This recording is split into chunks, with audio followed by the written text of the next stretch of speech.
Going to make some shaker style doors for this unit I'm building here. This is probably the easiest, quickest way I know of to make a decent door for some cabinets. I got my rough openings here. I measured them all and jotted them down.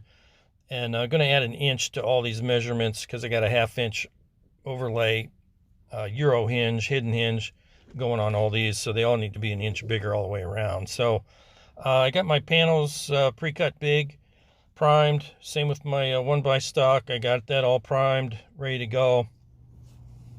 Like I say, let's start by adding an inch to your rails, which would be your left and right side. They go all the way up, all the way down, and then the stile would be the piece that goes between them horizontally. You can do the math. I kind of cheat a little bit.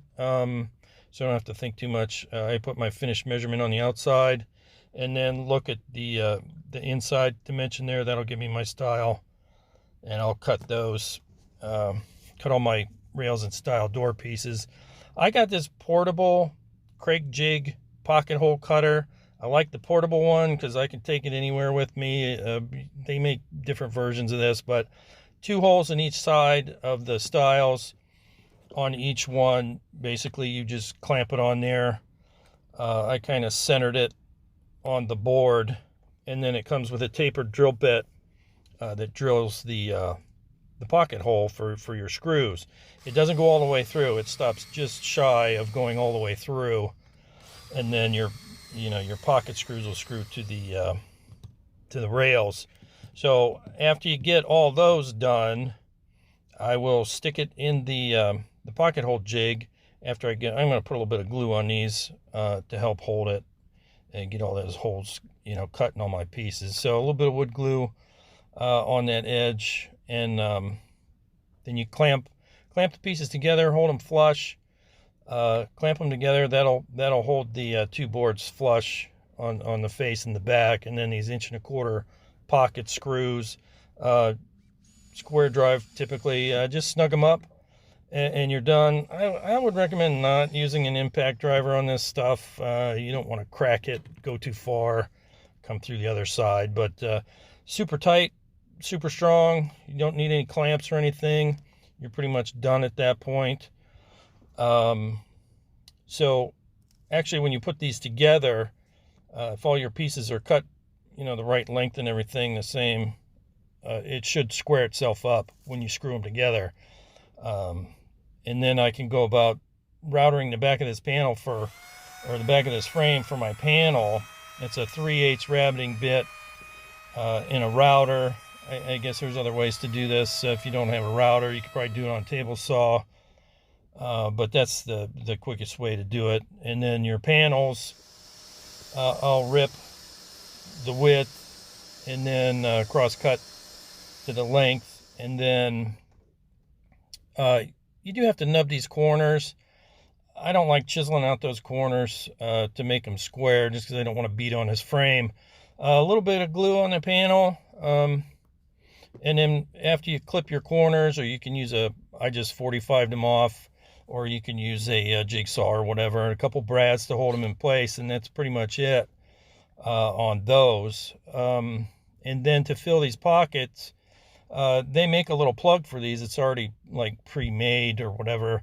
I put a good amount of glue on the front end of that hole, and then set the plug in it and squish it on down. That should take the glue with it. Give it a little tap, and that's it for those. You do need to let those dry before you sand them off. I'll have links to this Kreg stuff under the More button if you want to take a look at it. But after the fact, I use a belt sander to take it down close to the frame. Be careful with that. It's real easy to get out of control. And finish it off with the palm sander. This is the 1/2 inch soft close overlay Euro hinges I got. There'll be links to this stuff under the More button if you want to take a look at it. Definitely recommend getting this hinge jig from Kreg. It's going to line up all your hinge holes perfectly. For what it costs, definitely worth it if you got more than one hole to do. I'll probably end up doing a short video on just this jig itself. I'm super impressed with how easy this was. Once you get it set, basically you just clamp it to your project, and the that Forstner bit guide snaps into the jig, and it has a stop on it that stops it at the proper depth. And then you unhook it, and then there's two little pilot holes for the hinge screws. It puts those, right directly where they need to be, and that's it. So after you get all of those done, you can move on to putting your hinges in.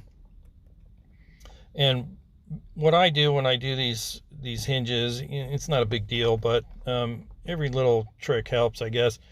Don't use an impact driver for one. I get that first screw close to the hinge, and then I'll use the second screw to finish lining up the hinge. It'll automatically pull it to center where it needs to be, and then you can just snug them the first one up.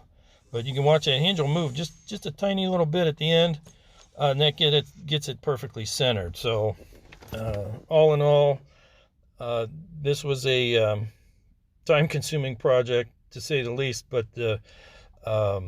doing these doors really helped speed things along. So if that helped you out, hit that like button. See you next time.